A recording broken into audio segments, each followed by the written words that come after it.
Yun no, marami nga kayo nagtatanong kung ano nga ba itong hawak ko. So ito po ay box ng ating DMRS Cam Bolt On for NMAX, Aerox, B1, V2, and B3. So ano nga ba ang difference ng bolt-on cams sa stock cams? Ang stock cams ay medyo mababa ang lift, ibig sabihin medyo mahina power syempre.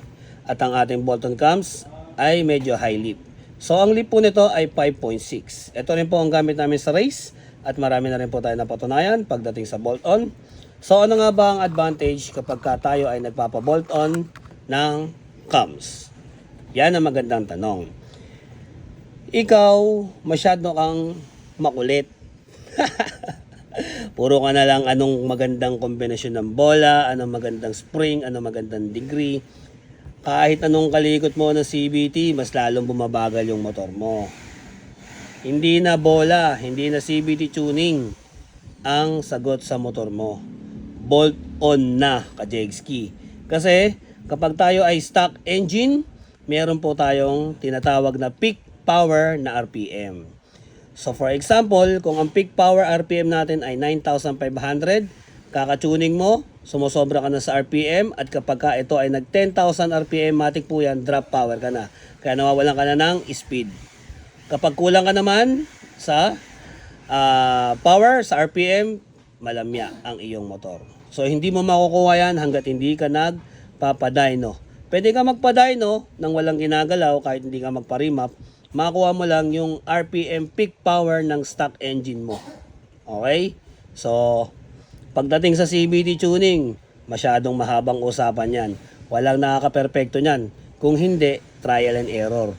Kaya ang masasuggest ko sa'yo, mag-bolt on cams ka.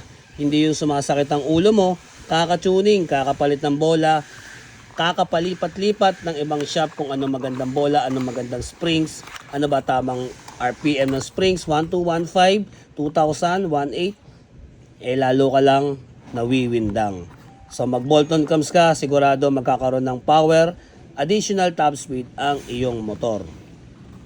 Ano naman ang disadvantage nito? Unang-una, syempre, dahil nga high lift, obligado or hindi naman obligado, kailangan mong magpa-remap dahil mag-iiba ang gas compensation ng iyong motor. Dahil kapag hindi ka naka-remap at nagpalit ka ng bolt-on cams, medyo may mararamdaman kang konti lang nakakaiba sa iyong motor. So, suggested ko pa rin, kailangan mong magpa-remap. Okay. Ano pa ang other disadvantage or cons ng pagbo-bolt-on cams? Siyempre, kapag tayo ay nag-bolt-on cams, hindi na stock po yun.